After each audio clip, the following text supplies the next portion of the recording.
Hi, TheCinemaRanger here. Doing my bit to stay away from people out here in the woods. Quarantine and all. Obviously haven't been seeing a whole lot of new movies in theaters lately, but that's okay because this is a golden opportunity for me to dive into some of my favorites, some of the classics, and get into some of the meaning there that sometimes doesn't get discussed or looked at or is overlooked for whatever reason.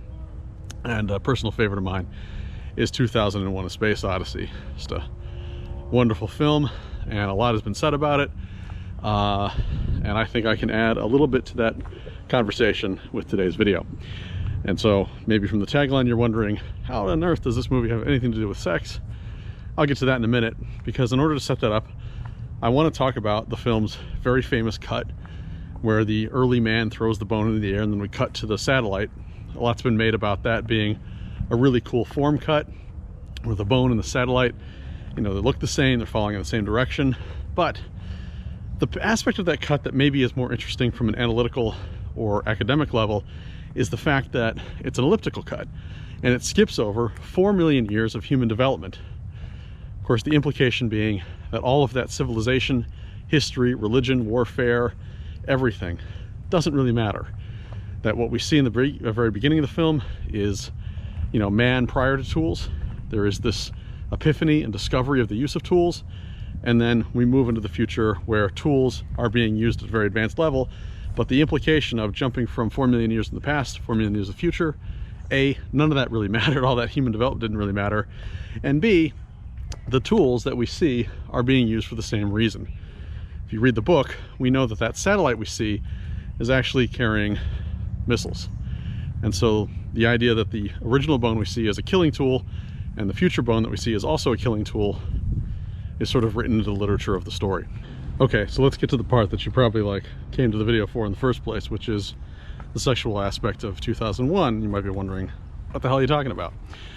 Well, let's start with what I think is the most iconic element in the film, which is the discovery. On one hand, it kind of looks like a man. It's got the head and then the backbone. So it's sort of a skeletal kind of quality to it. But on another level, you could interpret it as having a very phallic shape, a very erect phallic shape. It's got a mind of its own, and it is singularly driven towards completing its mission. And that mission is to get to Jupiter so it can explore the mystery of this exotic floating rectangle of darkness. And we've talked about in other videos how, the shadow and the dark tend to represent feminine aspects in sort of philosophical psychology, and I don't think that's any different here. The monolith represents the mysterious feminine. If we're supposed to understand the discovery as kind of a phallic metaphor, I guess it's worth noting that Hal is the brain of that machine. And if you think about Hal's appearance, it also has sort of a penile quality to it. It's almost like what you'd imagine looking at a thing, straight on, with that single eye and red. Obviously not something I'd want to play chess with, but I think you get the idea that laced throughout this film are these sort of subtle, sort of collective unconscious kind of things where we can catch on to these signifiers even on a very sort of primal level and pick up on them. So Hal sort of represents the male libido given intellectual capacity, desiring for something more than what it is, desiring to sort of overcome its own nature, wanting to dream, wanting to be something more than a tool for the will of men, and ultimately failing.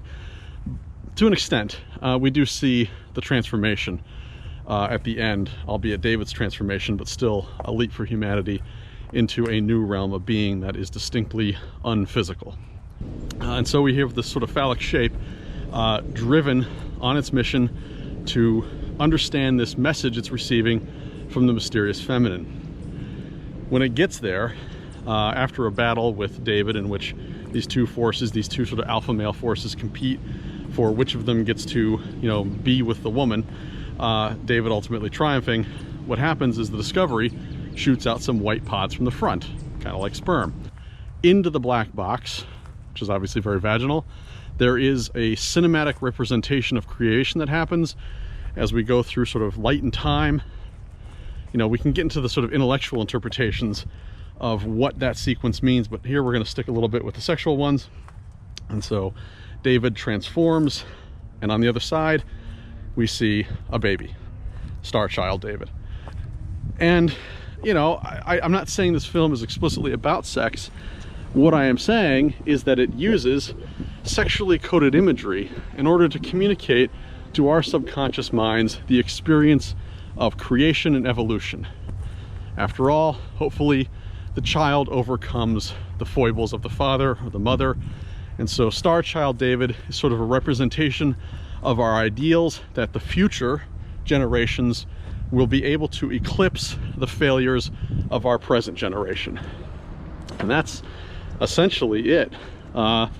That you know, what we see here is subtle sexual imagery that harkens to some of Nietzsche's ideas.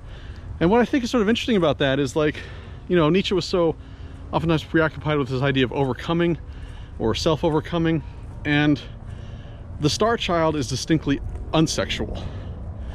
And so it's sort of like through violence and sex, we achieve a state of being that is beyond and has eclipsed the primal physical needs of violence and sex. And that would very much fit in with Nietzsche's vision and probably with Kubrick's vision, as the two of them tended to be aligned philosophically. At any rate, I hope you enjoyed this brief, albeit, you know, probably somewhat unique take on 2001: A Space Odyssey. It's a personal favorite of mine. If you haven't seen it, you should watch it. If you have seen it, I've probably ruined it for you forever. Just wait till I get to Alien. But if you enjoyed this video, please subscribe and watch for more coming down the road. I will continue doing a series on retrospective films to whatever extent I can get out into the beautiful world and enjoy it. Stay safe, and I hope our paths cross someday.